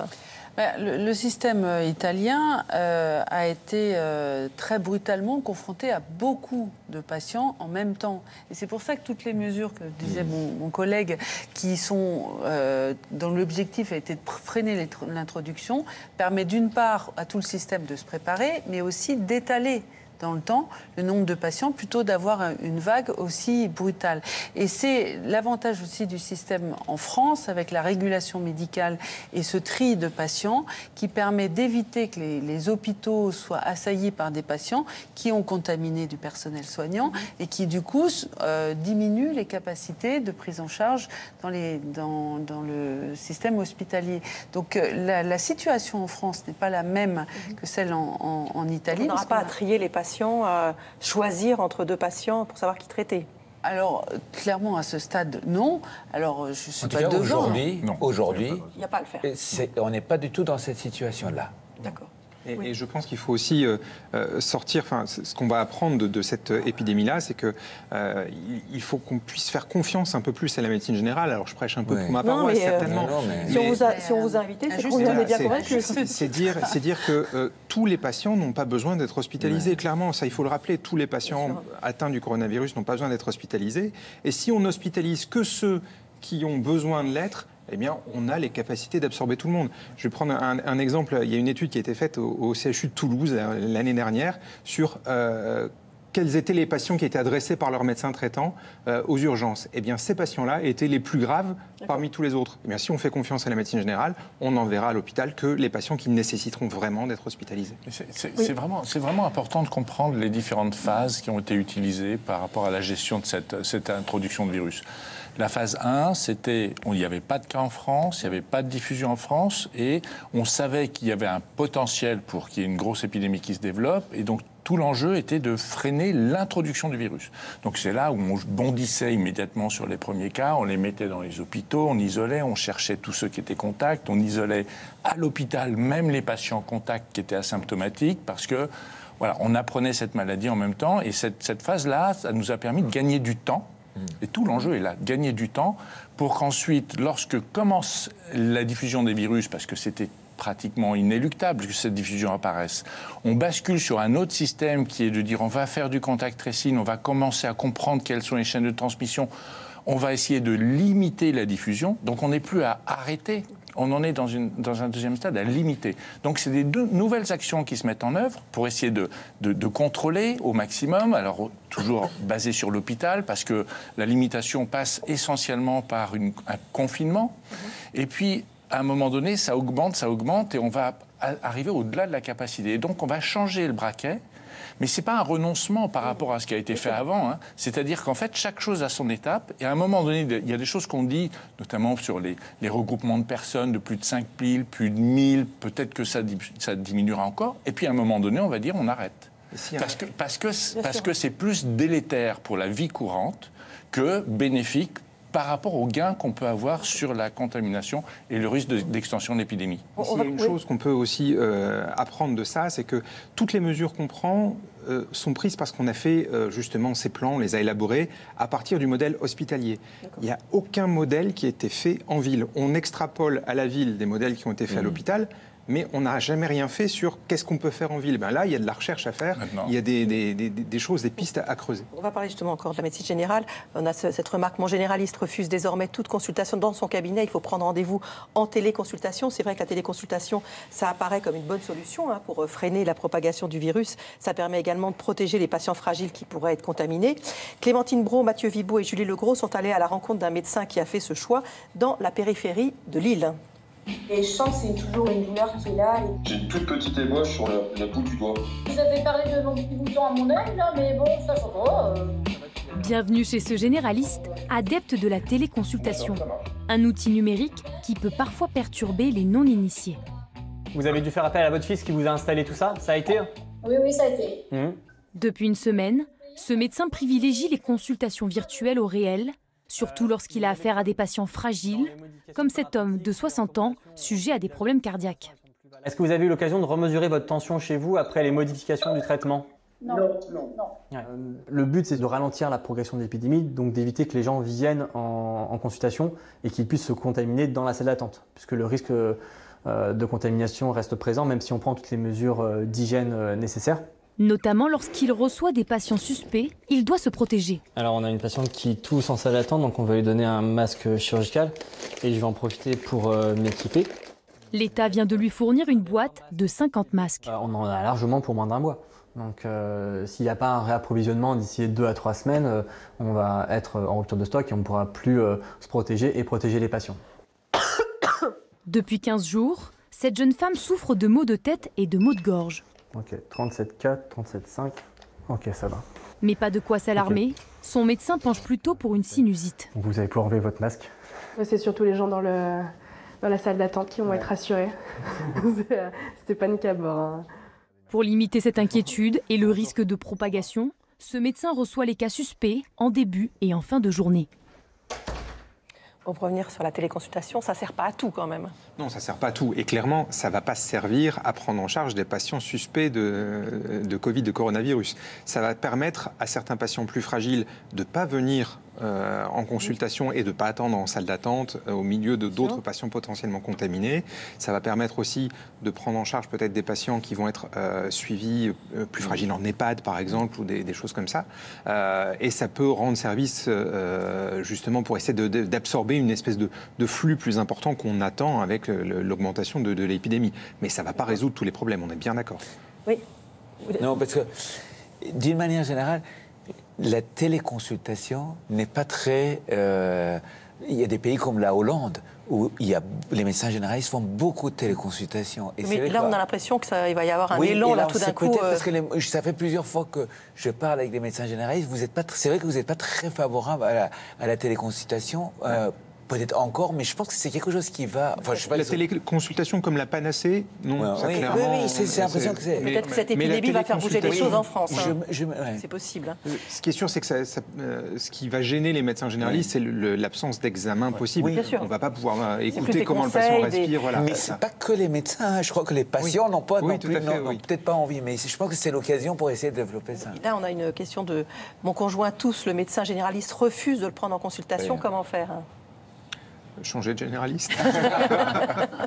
Non, parce que, en prenant les mesures de protection, en mettant un masque au patient, et puis le généraliste mettant un masque aussi, il n'y a aucune raison qu'on refuse un patient. Alors après, voilà, si ce médecin-là n'a pas envie de soigner, ça peut être son droit, mais il faut trouver quelqu'un d'autre qui le fera. On rentre dans l'irrationnel le plus total, parce que s'il y avait, imaginez que c'était 2 mois plus tôt, le début de l'épidémie de grippe, est-ce que le médecin aurait dit qu'il n'aurait pas vu son patient?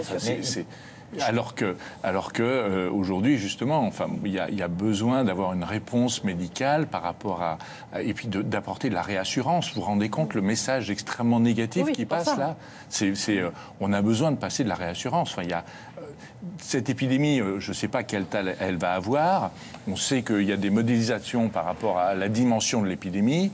On parle de, allez, ça dépend, hein, on peut parler de 15%, 25% de la population infectée au cours de la première circulation du virus. Ça veut quand même dire que 75% des Français ne vont pas être infectés par ce virus. Donc, c'est la fin de votre phrase qui fait que vous souriez tout le temps quand vous dites des choses pareilles. Non, mais c'est parce qu'à un moment donné, on perd le bon sens. C'est-à-dire qu'il faut quand même se dire qu'on peut avoir une vie courante, on peut se promener dans la rue, et même quand on est une personne âgée avec son chien, on peut aller se promener dans la rue, on peut aller rencontrer ses amis. Et quand on rentre, on se lave les mains. Et quand on rentre, on se lave les mains, et après, tout va bien. Et comme ça, on a une vie beaucoup plus agréable. Et puis, 98% des personnes infectées vont guérir. Bien sûr. C'est quand même... 99 même. Oui. D'accord, ça, on n'oublie pas de le rappeler.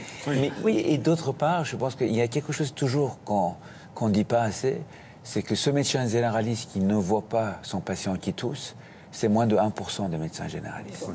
C'est important de le rappeler. C'est pas parce qu'en fait, dans les médias, on adore les extrêmes. C'est-à-dire qu'en général, donc il faut dire que c'est pas la généralité. Quand ça va pas, quoi. C'est un peu normal. On nous demande comment faire prendre le relais par les médecins généralistes alors que les visites à domicile se font rares. En tout cas, dans les grandes villes, ça devient effectivement de plus en plus rare. Est-ce que là aussi, il va falloir modifier un peu sa façon d'exercer éventuellement ? Déjà, je vais lancer un appel au pouvoir public. Si on pouvait nous débarrasser de certains certificats inutiles, ça nous ferait gagner un temps fou et peut-être qu'on pourrait faire plus de visites à domicile et plus de consultations. On a une charge administrative qui est quand même assez incroyable. Donc si on pouvait diminuer ça, je vais prendre un exemple aussi. Les arrêts de travail, quand vous avez un enfant qui fait une gastroentérite, le parent a besoin d'un certificat pour certifier que l'enfant était malade et donc pouvoir le justifier à son employeur. C'est une consultation qui est prise et qui fait perdre du temps aux généralistes. Donc si on se dégage de ça, on pourra faire un peu plus de visites à domicile, un peu plus de consultations, de téléconsultations, pourquoi pas. J'espère que ça va être entendu. On nous demande combien de temps on met pour guérir quand on est effectivement malade de ce coronavirus. Alors, sur les malades qu'on a eus, et dans ce qui est dans la littérature, c'est autour de 9 jours, 7 à 9 jours en fait. C'est un peu plus long que dans la grippe, mais encore une fois, ça dépend quelle gravité. Hein. Là, bien sûr. Voilà, donc on tousse un peu, etc. Mais, et bon, je pense que ça a été dit hein, par Bruno Lina. Ce qui est aussi très important, c'est qu'on est contagieux, vraiment beaucoup au début et ça diminue avec le temps. Ça, vraiment, c'est un message aussi important. Alors, beaucoup de gens qui se disent qu'un peu comme avec la grippe, l'arrivée du printemps va faire disparaître le virus. Qu'est-ce qu'on en sait aujourd'hui ? Alors, on n'en sait rien. En pratique, ce que l'on sait un petit peu par analogie avec d'autres viroses émergentes, on sait que imaginer que cette épidémie va s'arrêter uniquement parce que la température monte, c'est une erreur. C'est une erreur parce qu'on sait que, d'expérience, ces phénomènes pandémiques liés à des virus respiratoires se moquent de la saison. Si on revient tout simplement en 2009, l'essentiel du pic épidémique observé en 2009 était au mois de juillet et d'août au niveau de l'hémisphère nord, dans notre monde. Donc on voit bien que ça peut diffuser. Et puis il faut se rappeler que ces virus circulent très bien dans les régions chaudes aussi. Enfin, il est capable de se transmettre en Afrique centrale, il est capable de se transmettre en Amérique centrale aussi, dans des régions où il fait tout le temps chaud. Donc ça ne va pas empêcher l'épidémie. En revanche, ça peut avoir un effet d'atténuation. C'est-à-dire que pour une épidémie qui commence plutôt dans la période de la fin de l'hiver, début du printemps, le fait que la température augmente, que ça combine avec un certain nombre de personnes qui vont s'être immunisées, qui vont devenir un frein à la diffusion du virus, parce qu'en fait, plus on aura de cas, plus le virus aura du mal à diffuser, ça peut aider à avoir une décroissance plus rapide. Et on se dit aussi, quand on parle du chaud, du froid, on a très peu de cas actuellement en Afrique. Alors, ce n'est pas à cause de la température, c'est parce qu'en fait, de nouveau, c'est ce qu'on voit dans ces viroses émergentes. L'Afrique est le dernier continent touché. C'est parce qu'en fait, c'est le continent où il y a le moins d'échanges. Si vous voulez comprendre la rapidité de diffusion d'un virus, vous regardez les lignes aériennes et la fréquentation des avions. Et ça vous donne la rapidité, ça vous explique la rapidité de dissémination de ces virus respiratoires. On va continuer évidemment avec cette question pour essayer de mieux comprendre ce que l'on sait de ce virus. C'est la suite de cette émission.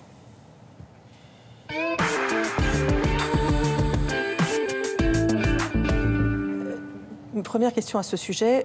Parce qu'on en parle tout le temps, le virus a muté, il n'a pas muté, il peut encore muter, devenir du coup plus dangereux. On sait quoi depuis le début du virus chinois à aujourd'hui? Je peux vous faire un petit peu l'historique de ce virus. Donc, rapidement. Oui, très rapidement. Non, c'est pas une histoire longue.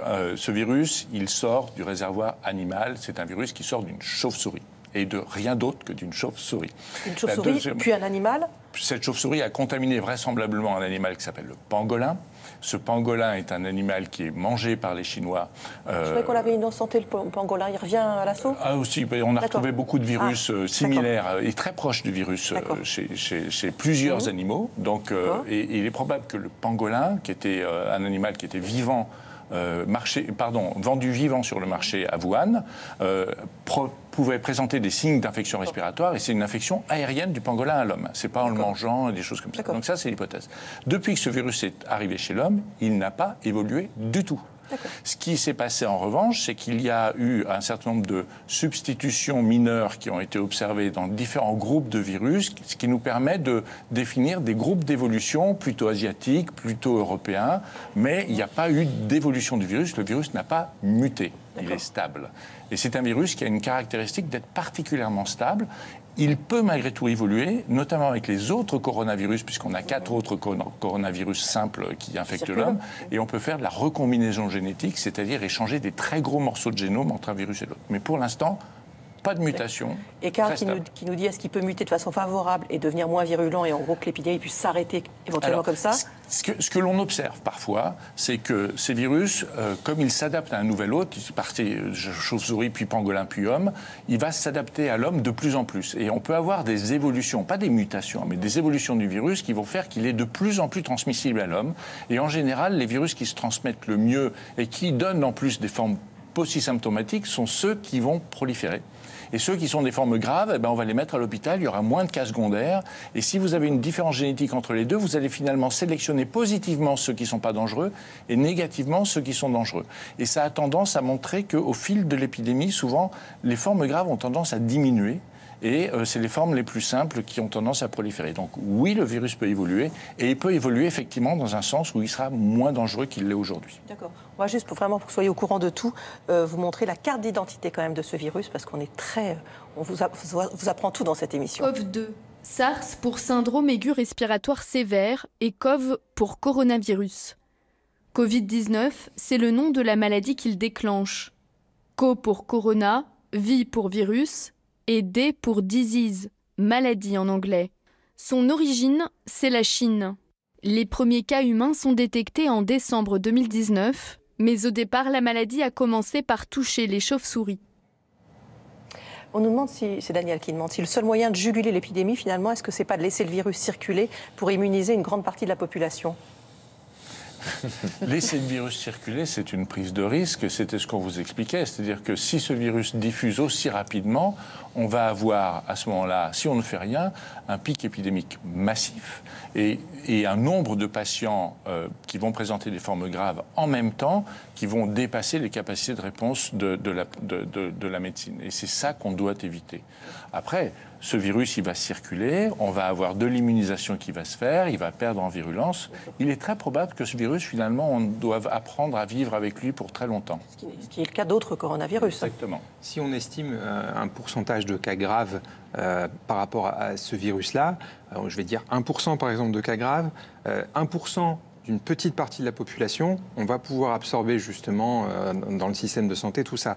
1% de toute la population d'un coup, là, nos capacités seront dépassées. C'est pour ça qu'on fait attention et que ce serait une mauvaise idée de dire « allez, on se met tous en commun et puis on s'échange le virus, comme ça tout le monde sera guéri ».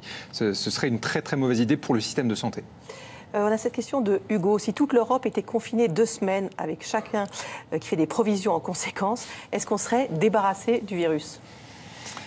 Ça veut dire quoi, confiner? Si vous confinez les gens chez eux, les infirmières vont venir dans les hôpitaux pour soigner, les médecins vont être disponibles.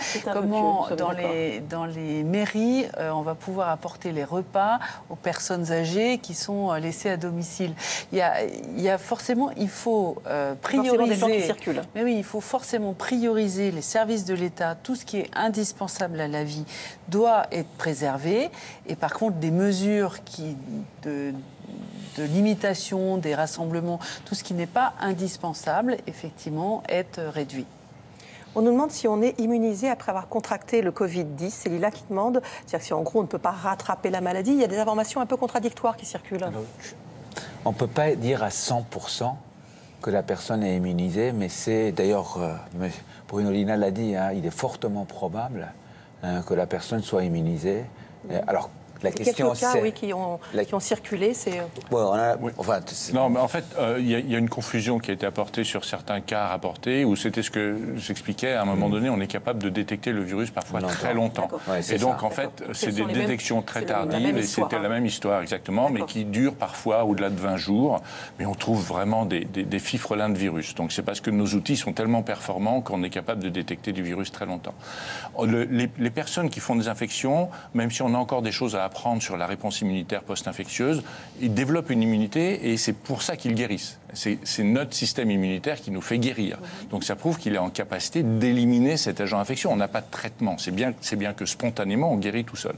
Et notre système immunitaire, il est intelligent dans le sens où il est capable de monter ce qu'on appelle une immunité mémoire. Et cette immunité mémoire, elle est réactivable si on est de nouveau exposé au virus. C'est pour ça qu'on ne se réinfecte pas plusieurs fois avec le même agent infectieux. Là, on peut en guérir soi-même, sauf pour les personnes à risque, effectivement. Celle-là... Les personnes à risque, parfois, elles ont besoin qu'on les aide, mais de nouveau, on n'a pas de traitement. Donc on les aide en faisant de la réanimation de qualité, on donne leur système, on donne du temps à leur système immunitaire parce que certains ont besoin de plus de temps. Ce que l'on ne sait pas, par contre, c'est si la durée de l'immunité est très longue, parce qu'on sait que par rapport à d'autres virus respiratoires, cette immunité, même post-infectieuse, elle a tendance à être oubliée par le système. L'année prochaine, éventuellement, on pourrait se recontaminer. Pas l'année prochaine, mais peut-être à 4-5 ans, c'est possible. Et on voit que, par exemple, pour le virus de la bronchiolite de l'enfant, le bronchiolite du nourrisson, les enfants peuvent faire une bronchiolite sur 2 hivers de suite parce qu'ils se réinfectent du fait qu'ils se sont mal immunisés. Après 2 infections, ils s'immunisent beaucoup mieux et on ne le refait plus. Alors, on n'a pas beaucoup de remarques de ce genre, mais celle-là, je m'informe bien sur le coronavirus, mais je n'arrive pas à trouver la raison pour laquelle on fait tant d'histoires, 30 morts en France. Réagissez comment ? C'est toujours pareil. Effectivement, pour l'instant, il y a 30 morts, mais c'est de l'inconnu, on ne sait pas, on sait ce qui se passe dans les autres pays, et je pense qu'il faut suivre. Ce n'est pas pour autant qu'il faut dire qu'il n'y a que 30 morts. Je pense que l'histoire, malheureusement, n'est pas finie, et que, comme ça a été dit, je pense qu'on l'a répété à plusieurs reprises, chacun d'entre nous, il faut vraiment étaler l'épidémie pour qu'il n'y ait pas beaucoup de gens qui viennent vers le système de soins. Ça, c'est vraiment fondamental. Ça a un impact aussi sur les autres maladies. On est vraiment au début de l'épidémie. À la différence de la grippe, on a un vaccin, on a un traitement pour les formes graves. Pour le coronavirus, on manque de recul. Il est en France depuis pas très longtemps. On a encore plein de choses à apprendre. Et je crois qu'en médecine, il faut savoir dire de temps en temps qu'on ne sait pas. Et il faut raison garder.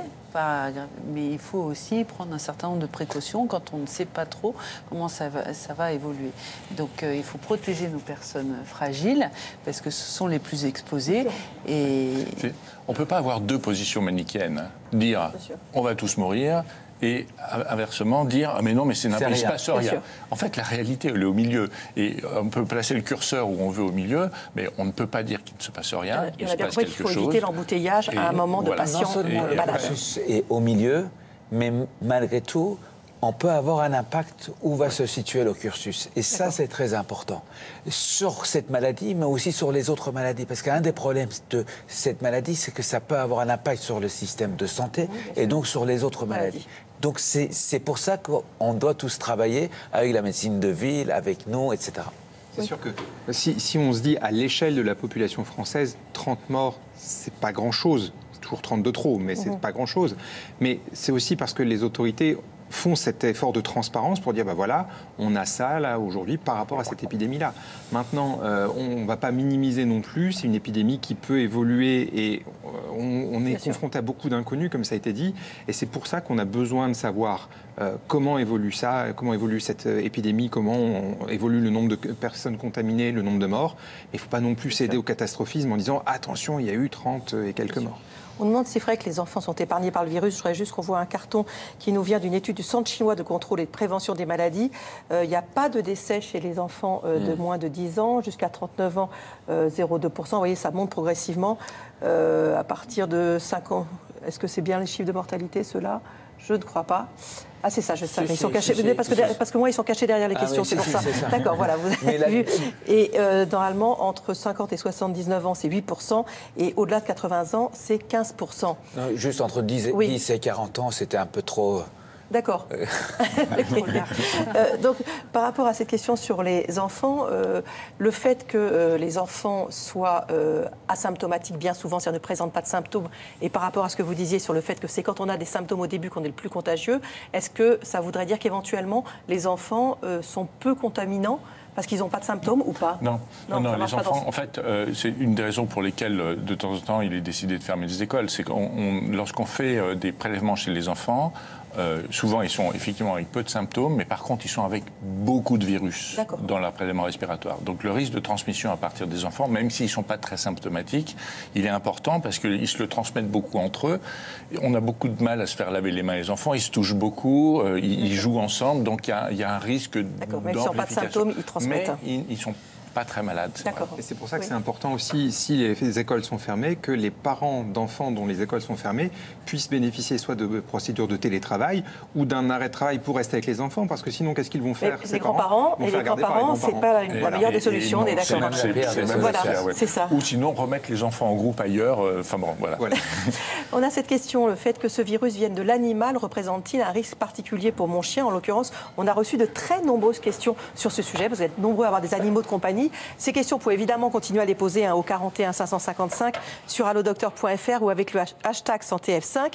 Donc c'est vrai que vous avez beaucoup d'animaux de compagnie et vous vous demandez bien souvent si votre animal peut contracter la maladie ou s'il peut lui aussi vous la transmettre. Farah Kessri, bonsoir. Bonsoir. Vous êtes vétérinaire. Qu'est-ce qu'on répond à cette inquiétude? Alors c'est vrai qu'on voit de l'inquiétude qui monte progressivement, notamment sur les réseaux sociaux et même en consultation. La question qui revient, est-ce que le coronavirus, mon animal peut me le transmettre? Alors, l'inquiétude vient surtout de ces photos que vous voyez. Ce sont des chiens qui eux aussi, ont un masque. Il faut savoir, et ça, c'est des images qui viennent de Chine, c'est sur les réseaux sociaux. Il faut savoir qu'en Chine, c'est assez habituel. Ces masques existaient déjà avant parce que c'était pour les protéger contre la pollution. Et là, ils les utilisent justement contre le coronavirus Covid-19. Mais attention, c'est vraiment par mesure de précaution. La peur qui est vraiment un peu montée d'un cran ces derniers temps, c'est surtout parce qu'il y a eu un cas notifié officiellement d'un cas d'un chien de Hong Kong. Sa maîtresse qui avait 60 ans et qui était qui est toujours atteinte du coronavirus Covid-19, lui aurait transmis. En fait, il aurait fait une infection passive tout simplement en reniflant ou en léchant les expectorations, toutes les gouttelettes remplies de virus de sa maîtresse. Mais à ce jour, il n'a pas du tout développé la maladie. Et comme le cas a été notifié officiellement auprès des instances internationales, c'est-à-dire l'OIE, qui est l'organisation internationale, c'est l'organisation mondiale de la santé animale, c'est l'équivalent de l'OMS, eh bien, l'organisation, regardez bien, il n'existe aucune preuve que les chiens jouent un rôle dans la propagation de cette maladie.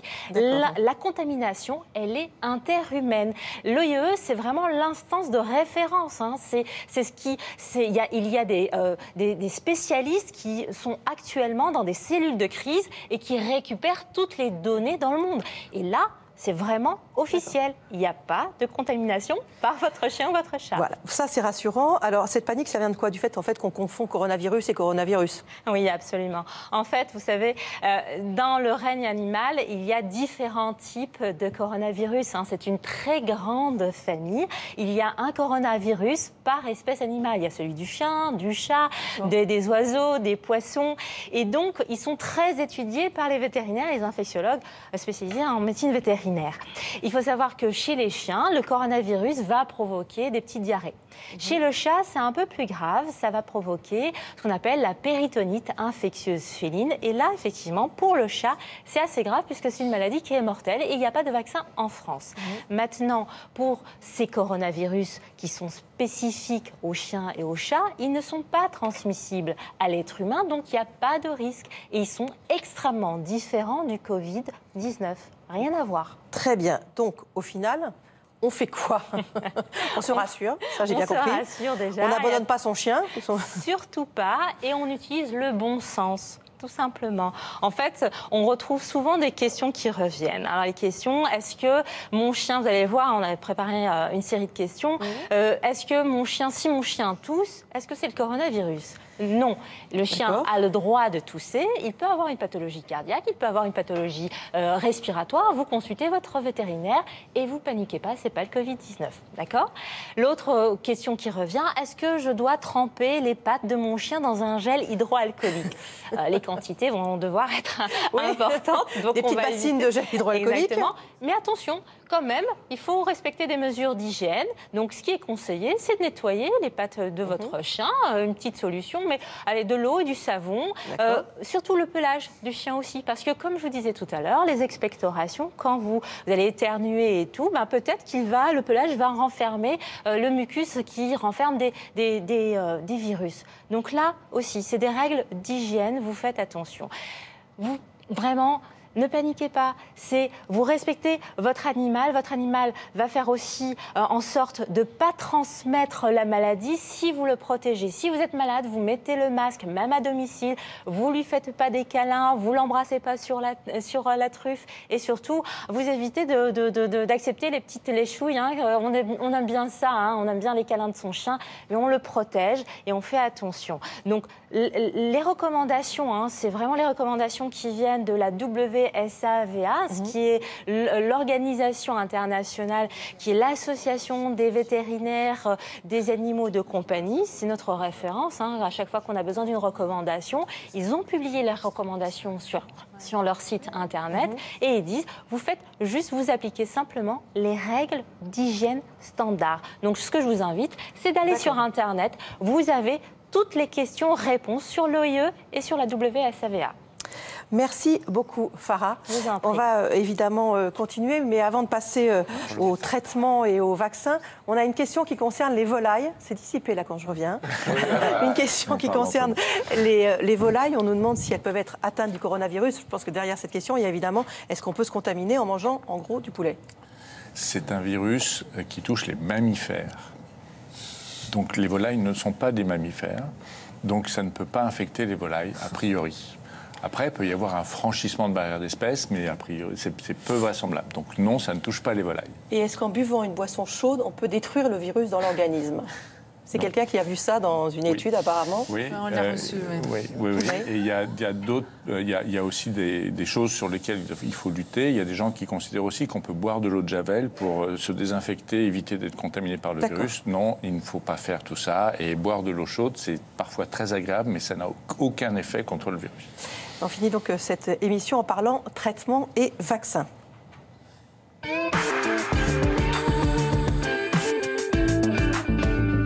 Alors, on nous demande quel traitement on utilise aujourd'hui pour soigner un malade atteint du Covid, du coronavirus en l'occurrence.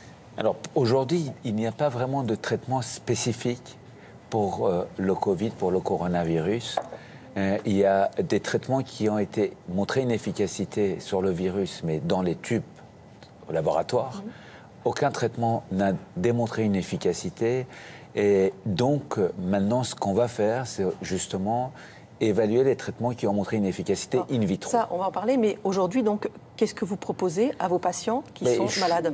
En dehors de la réanimation, on a bien compris. Oui, c'est des traitements, alors, que je laisse mon collègue généraliste. Des traitements qu'on appelle symptomatiques, c'est-à-dire que, comme ça avait été dit, on va faire en sorte de laisser le temps au système immunitaire du patient de faire son travail. Donc on va donner du paracétamol, tout simplement, et du repos. C'est le seul traitement, il n'y a rien d'autre qui soit efficace, il ne faut pas donner de je ne sais quoi, de poudre de perlimpinpin. C'est vraiment, il n'y a que le paracétamol qui est efficace dans ce cas-là, et le repos pour les cas non graves, encore une fois. Bien sûr. D'accord. Il y a une chose qu'il faut absolument éviter, c'est la prescription de corticoïdes. C'est-à-dire que souvent, on a malheureusement... contre l'inflammation, voilà, c'est bien. C'est ça. Je tousse un peu, j'ai le nez un peu irrité. Je vais vous donner un petit peu de cortisone et vous allez voir, ça va mieux. On sait que ça, c'est un facteur d'aggravation majeur. Il y a un certain nombre de patients qui ont fait des formes graves parce qu'ils étaient sous corticoïdes, qui est un immunomodulateur. On a besoin de notre réponse immunitaire et les corticoïdes luttent contre ça. Ça lutte contre l'inflammation, mais c'est délétère. Donc zéro corticoïde. De toute façon, on évite l'automédication en ce moment. Mais ça, les c'est pas globules toujours. C'est pas toujours de l'automédication, les corticoïdes. C'est en général même pas d'automédication. Et aujourd'hui, justement, on parlait pour faire des choses à ne pas faire. Les corticoïdes à ne pas faire, c'est très important. Il y a très peu de vraies indications où on doit donner de la cortisone. On en donne trop souvent à l'heure actuelle, que ce soit pour cette maladie-là ou d'autres. Donc vraiment, le seul traitement, retenez ça, c'est uniquement paracétamol. Très bien. Pour parler des antiviraux dont on dispose aujourd'hui et que l'on teste, et puis des nouveautés peut-être qui vont apparaître, et vous faites des études, on va en parler tout de suite. On va d'abord regarder un reportage. Les virus sont en quelque sorte des parasites qui vivent aux dépens de nos cellules et qui déjouent notre système immunitaire. Des essais cliniques ont déjà commencé pour trouver un traitement efficace contre ce Covid-19 avec des molécules déjà utilisées pour d'autres virus. On fait le point avec Géraldine Zamanski, Julie Legros et Jérôme Heuberger. Grippe, Ebola, rage, Covid-19, les virus ne peuvent pas vivre et se multiplier seuls dans l'organisme. Ils ont besoin de pénétrer à l'intérieur des cellules pour proliférer. Le nouveau coronavirus est ainsi capable de s'accoler et fusionner avec sa cible pour y larguer son ARN, son capital génétique. Et c'est alors toute une usine à virus qui s'organise au sein de la cellule infectée. Son énergie, ses protéines, sont détournés pour fabriquer de nouveaux virus qui, une fois prêts, quittent la cellule pour aller en infecter d'autres. C'est cette multiplication que les chercheurs tentent de freiner avec plusieurs stratégies d'attaque. L'idéal serait de réussir à trouver un traitement qui empêche tout ce processus en fermant la porte d'entrée du virus dans la cellule. Mais en attendant de le mettre au point contre le nouveau coronavirus, l'espoir vient de deux molécules déjà existantes actuellement en essai clinique, le remdesivir et le kétrala. Le remdesivir a une structure qui ressemble à un des composants de l'ARN du coronavirus. Du coup, il prend sa place dans la fabrication des nouveaux virus et les neutralise. Ce traitement s'est avéré décevant contre le virus Ebola pour lequel il a été créé, mais la nature du coronavirus donne de nouveaux espoirs aux chercheurs. Et c'est encore un autre type d'action qui est aujourd'hui à l'essai avec le kétrala, un traitement utilisé contre le VIH. Cette fois, il altère la fabrication de la structure du virus autour de l'ARN. Résultat, les nouveau-nés ne sont plus opérationnels. Alors, on va voir les différents antiviraux qu'on teste actuellement, que l'on connaît bien. C'est Rémi déjà qui demande pourquoi ne pas prescrire le médicament contre le paludisme. Donc c'est la chloroquine. Alors, la chloroquine, en fait, c'est un traitement qui est effectivement contre les parasites et contre le paludisme, qui a montré une efficacité contre ce virus, mais encore une fois, in vitro, donc dans le tube, jamais chez l'homme. Il s'agit d'un traitement qui, dans le passé, d'une manière générale, a montré des efficacités sur beaucoup de virus, mais quand on passe à l'homme, ça n'a pas montré d'efficacité. Alors, je ne vais pas dire que ce n'est pas efficace chez l'homme, on n'en sait rien, il faut l'évaluer, mais il n'y a aucune preuve pour montrer que il y a une efficacité sur ce... Et en plus, ce médicament a ce qu'on appelle une marge thérapeutique étroite, c'est-à-dire qu'on arrive très très vite pour une petite variation de dose à des doses toxiques. Et la toxicité de ce médicament, c'est des toxicités notamment cardiaques qui peuvent aboutir au décès du patient. Donc prendre le risque d'un traitement dont on ne sait pas s'il est efficace avec un risque de décet, vraiment non, ça à éviter. Alors les deux autres, le remdesivir et le Kaletra, l'espoir est comment? C'est là-dessus que vous travaillez? Alors, en fait, je vais vous dire, ce qui s'est passé, c'est qu'il y a des experts au niveau de l'Organisation mondiale de la santé qui ont dit quels sont les traitements disponibles et quels sont les traitements qu'il faut en priorité évaluer dans des essais cliniques chez l'homme. Et en fait, il y a donc remdesivir, qui est un traitement antiviral qui a été utilisé contre l'Ebola, pour lequel il y a par ailleurs des données sur la tolérance, comment les gens tolèrent ce traitement. Donc ça fait partie des traitements qui est sorti comme les traitements prioritaires. Et il y a aussi le Kaletra, qui est un traitement contre le VIH qu'on utilisait beaucoup, un peu moins maintenant, Bon, on connaît aussi le profil de tolérance et par ailleurs, là encore, dans les tubes de laboratoire, a montré une efficacité. Donc du coup, ça fait partie de 2 choix de thérapeutiques. Il y a un autre qui est l'interféron, parce qu'on pense qu'il ne faut pas seulement des antiviraux, mais aussi des traitements peut-être immunomodulateurs. Il faut booster un peu le système immunitaire. Voilà. Donc du coup, on va, j'espère, très rapidement commencer un essai clinique en France et bientôt en Europe. Auquel vous allez participer ? Voilà, qu'on va coordonner, qu'on va mettre en place. Et qu'on veut européen, parce que ce qu'on a dit, on n'a pas dit, c'est que vraiment la réponse doit être internationale à cette épidémie. Et donc on va évaluer ces 3 stratégies. La chloroquine, pour l'instant, il n'y est pas. Peut-être que ça va venir après. Dans le cadre d'un essai qu'on appelle des essais adaptatifs, c'est-à-dire que si un traitement ne marche pas, on le voit assez rapidement, on ne l'utilise plus. Et s'il y a d'autres traitements qui marchent, là, ils peuvent de nouveau intégrer l'essai clinique. Et donc ça va être testé sur des patients malades ? C'est des personnes... Alors, il y a différentes populations. Cet essai-là va être réalisé chez les personnes qui sont hospitalisées, donc les formes les plus graves, parce que c'est eux qui ont besoin en priorité pour avoir un traitement. Après, on verra s'il ne faut pas faire éventuellement un traitement. Là, on parlait de la recherche en ville. Est-ce qu'il ne faut pas proposer un traitement en ville, notamment pour diminuer l'expression virale? Il y a aussi, est-ce qu'il ne faut pas donner un traitement en prévention chez les personnes qui sont fragiles, qui sont vulnérables pour empêcher. Donc ça, c'est les différentes stratégies qu'on est en train d'évaluer. Aussi les malades qui sont en réanimation, comment les ventiler, est-ce qu'on met des corticoïdes ou pas. Là, ça devient vraiment une évaluation. Donc on est en train de regarder l'ensemble de ces pistes-là en France, mais aussi sur le plan international. Alors vous, professeur Lina, vous avez déposé un brevet d'ailleurs pour un médicament. Pas moi, mais oui, j'entends bien. Mon équipe, pour un médicament qui, lui, n'était pas utilisé avant. Oui. Donc c'est effectivement des membres de mon équipe qui travaillent depuis plusieurs années sur ce qu'on appelle le repositionnement thérapeutique. L'idée est très simple au bout du compte, c'est de voir si dans les molécules qui existent déjà, mais pas seulement dans le domaine de l'anti-infectieux, dans d'autres molécules qui sont extrêmement abondantes, on ne peut pas identifier par un tri en utilisant un système pratiquement d'intelligence artificielle pour essayer d'identifier des molécules qui vont, au niveau de la cellule, installer cette cellule dans un état réfractaire à l'infection. C'est-à-dire qu'on sait que lorsqu'un virus rentre dans une cellule, il va détourner les fonctions cellulaires de façon à lui apporter un profit et que la cellule, finalement, ne fait plus qu'une seule chose, c'est fabriquer des virus. Et tout pour faire ça, il y a toute une série de processus de survie de la cellule qui sont dégradés. Et inversement, d'autres processus qui sont augmentés pour que le virus soit dans un environnement confortable.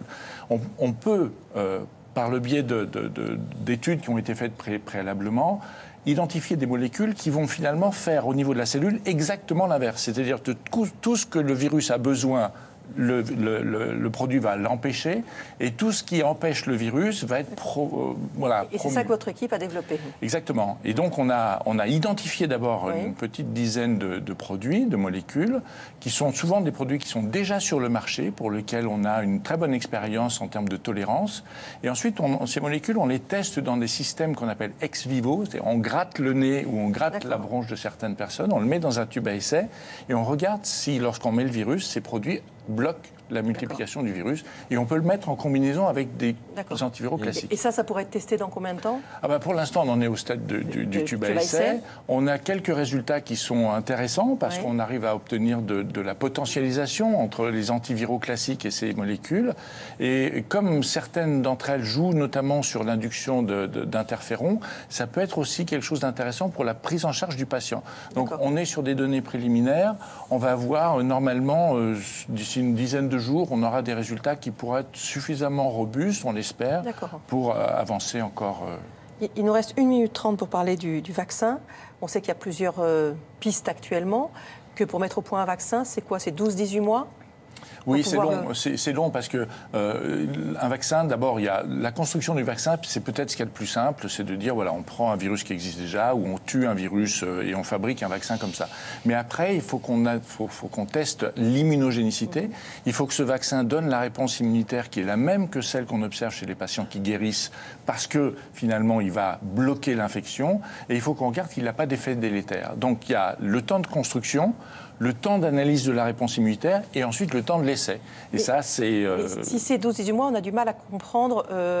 En fait, si on l'a dans 12-18 mois, à quoi ça va servir? Mais c'est parce qu'en fait, probablement dans la dynamique épidémique du virus, il est possible qu'il y ait plusieurs phases et que si on arrive à avoir du virus suffisamment tôt, du vaccin suffisamment tôt, à ce moment-là, ce sera disponible pour le coup d'après. Et on pourrait espérer des formes de protection croisée avec d'autres coronavirus qui pourraient survenir un autre jour. Ça, c'est très important.